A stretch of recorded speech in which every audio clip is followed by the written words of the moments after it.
이 스타일 그림 보면 이렇게 그리고 싶고 저 스타일 그림 보면 또 저렇게 그리고 싶고 좋아하는 스타일이 너무 많아서 어떤 걸 그려야 할지 못 정하겠죠. 이게 사람들한테 먹히는 스타일인지도 모르겠고 인스타 들어가 보면은 잘 그린 사람들은 또 왜 이렇게 많아요? 다 좋아 보이잖아요. 제 얘기입니다.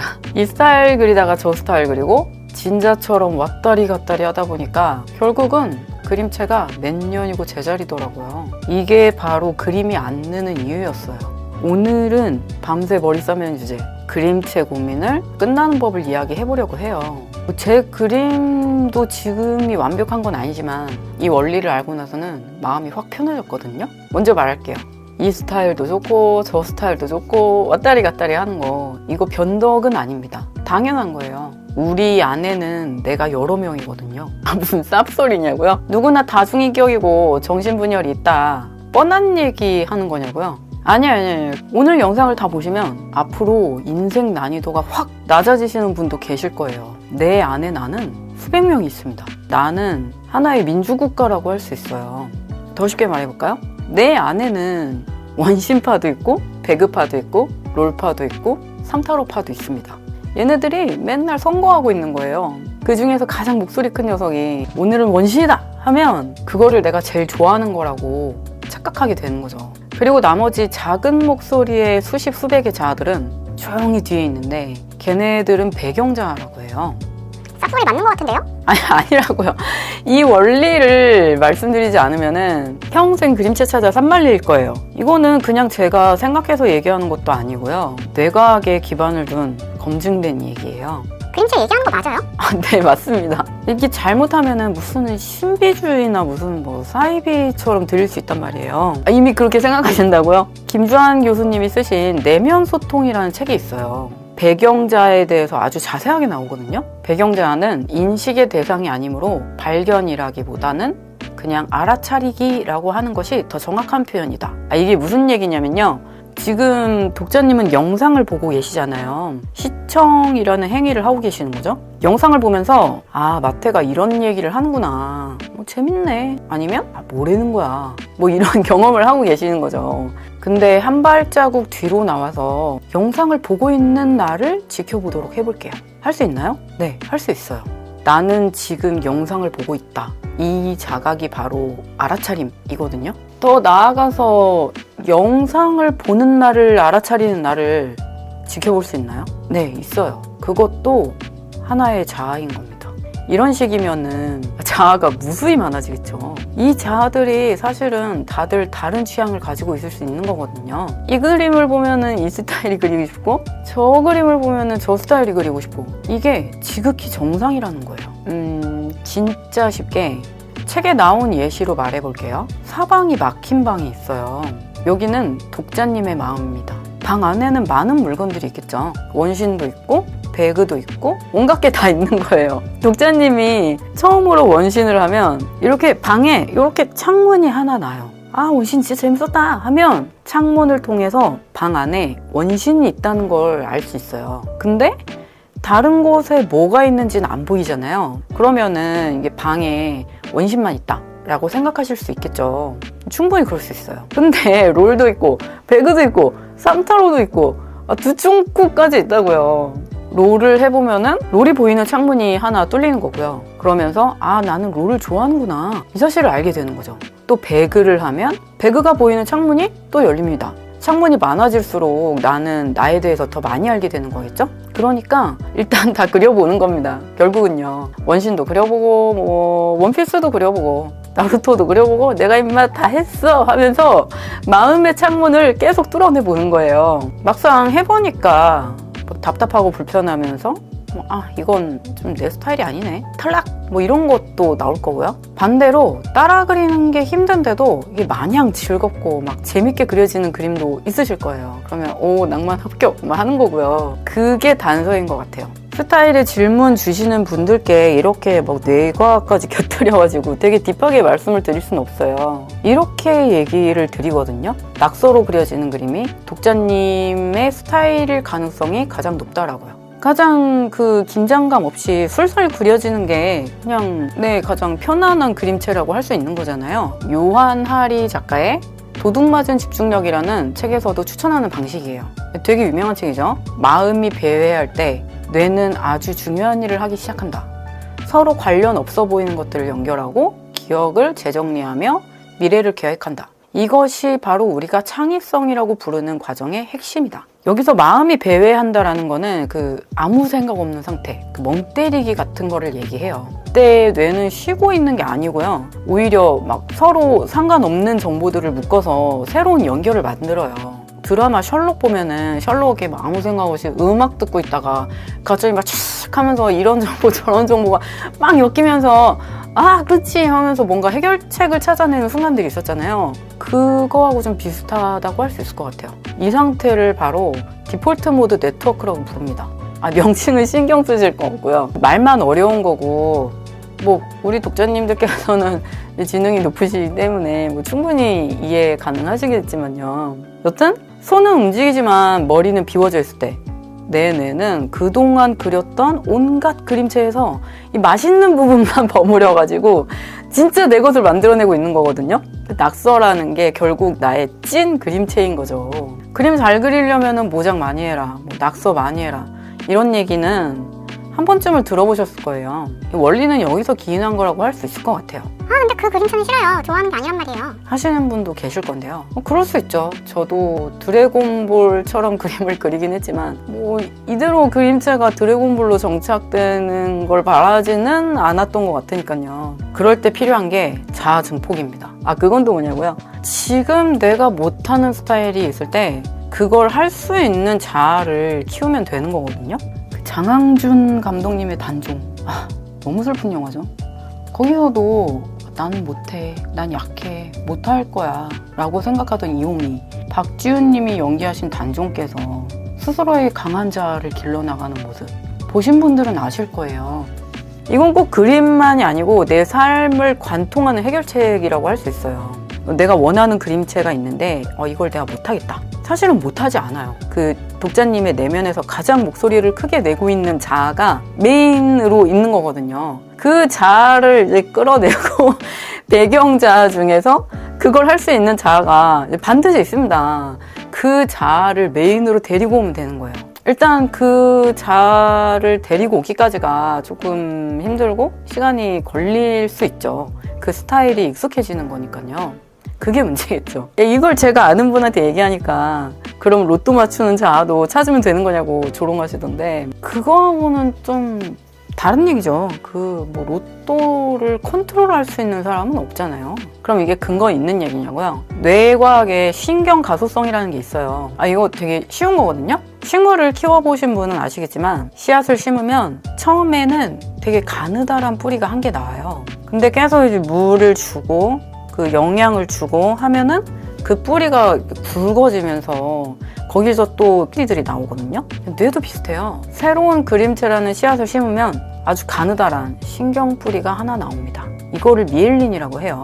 이름 되게 귀엽죠. 계속 그림을 그리면서 그 뿌리에 영양을 주는 거예요.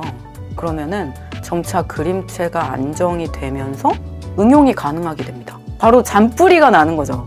네, 그렇습니다. 뇌는 보통 딱딱한 플라스틱처럼 이게 다 뭐가 정형화돼 있고 정해져 있어서 재능이나 구조를 바꿀 수 없다고 생각을 하잖아요. 그런데 뇌는 딱딱한 플라스틱이 아니라 젤리처럼 말랑말랑합니다. 내가 어떤 생각을 하냐, 어떤 연습을 하냐에 따라서 신경의 발달 방향 자체를 바꿔버릴 수가 있는 거예요. 저는 25살쯤에 뇌수술을 했어요. 사망률 80%의 수술이었고 덕분에 공간감을 잃게 됐습니다.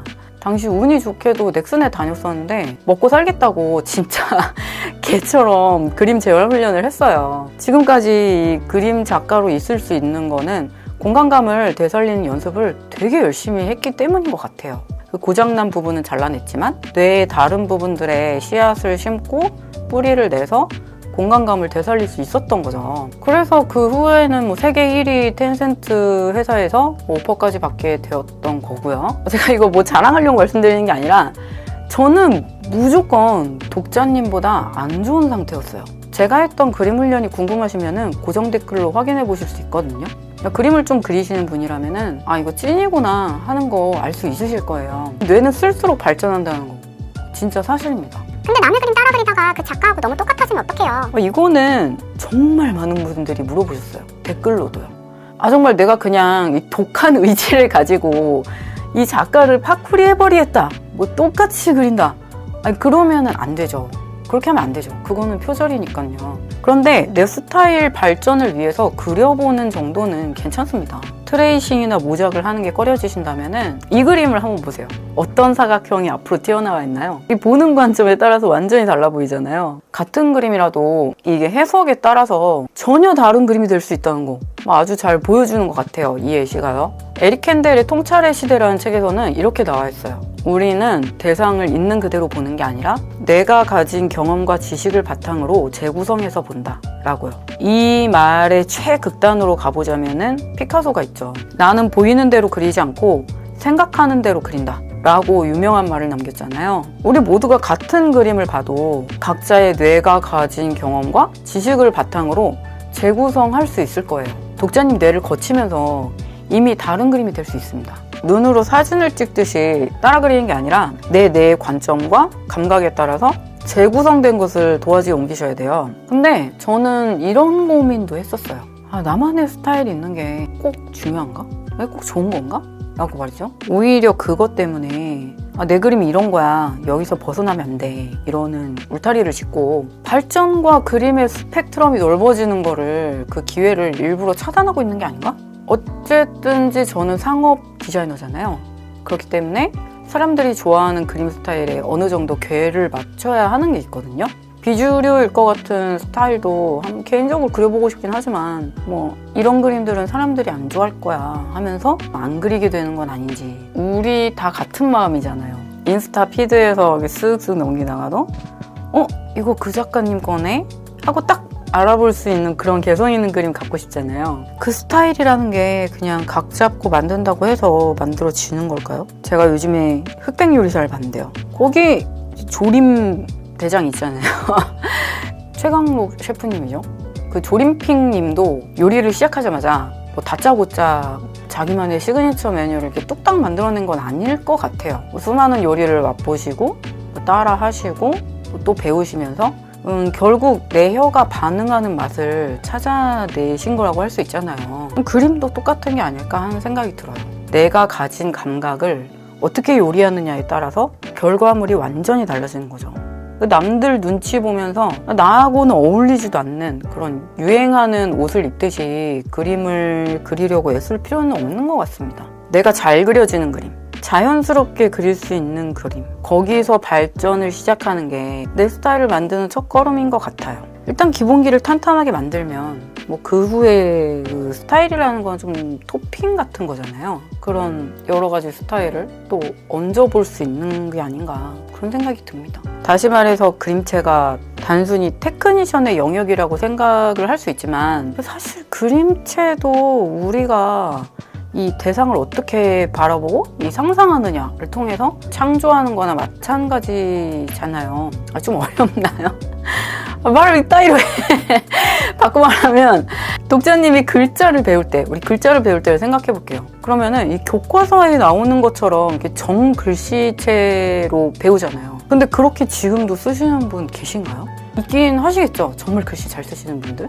그 교과서 글씨체로 글씨를 쓰다가 내 손의 힘, 그리고 내 성격에 따라서 이 부드럽게 쓰시는 분도 있고 또 딱딱하게 끊어 쓰시는 분도 있고 또 저처럼 막 흘리면서 쓰시는 분도 있으시고 그 자신만의 글자체로 바뀌셨을 거예요. 이 그림체도 꾸준히 뭐 한 방향으로 그리시다 보면은 독자님의 성격, 경험이 그대로 묻어 나오면서 독자님만의 그림체로 발전하게 되실 겁니다. 저도 이걸 몰라서 정말 오랫동안 뻘짓을 했던 것 같아요. 근데 여러분들은 오늘 이 원리 딱 한 번만 깨달으면은 더 이상 그림체 찾아 산만리 안 하셔도 됩니다. 독자님이 원하시는 그림체는 이미 독자님 안에 있습니다. 믿습니다. 그럼 요약. 첫 번째, 내 안의 자아는 무수히 많기 때문에 좋아하는 스타일 또한 무수히 많을 수밖에 없다. 그림체의 유목민이 되는 거는 내 변덕이 아니라 지극히 자연스러운 것이다. 두 번째, 내가 낙서로 그리는 스타일이 내 스타일일 가능성이 가장 높다. 세 번째, 그 스타일의 강점을 찾고 그것을 증폭시킨다. 그 분야의 전문가들의 그림을 연습하면서 장점을 녹여낸다. 자연스럽게 강화된 내 스타일이 생길 것이다. 네 번째, 살면서 어려워 보이는 일이 있으면 무조건 안 될 거야 라고 생각하지 말고 내 안에 그걸 할 수 있는 자아에게 힘을 실어준다고 믿으면서 잘 될 때까지 반복한다. 여기까지 보시면서 아마 이런 생각하시는 분도 계실 거예요. 아, 네가 뭔데요? 아티스트가 무슨 뇌과학이야. 진짜 가짜네. 아, 정말 신뢰가 쫄죠. 근데 경험을 이기는 이론도 없지는 않은 것 같아요. 중간에 말씀드렸듯이 저는 사망률 80%의 큰 뇌수술을 받은 적이 있어요. 뇌 재활 훈련도 정말 많이 했고요. 훈련 후에는 다행히 더 좋은 곳에서 더 좋은 조건으로 오퍼를 받기도 했어요.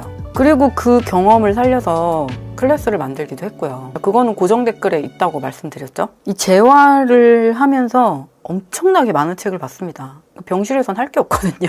그래서 의도치 않게 뇌에 대해서 조금은 더 알게 된 것 같아요. 제가 부족해서 설명을 잘 못 드릴지언정 대부분은 근거가 있는 이야기예요. 그래서 제 채널을 구독하신다면은 아마 의사님들이나 박사님들의 뇌과학보다는 좀 더 날것에 좀 더 와닿고 쉬운 이야기가 될 수 있을 거라고 생각해요. 그리고 오랜만에 컨텐츠를 올리게 되었는데요. 기다려주신 분들 계시다면 정말 감사드리고요.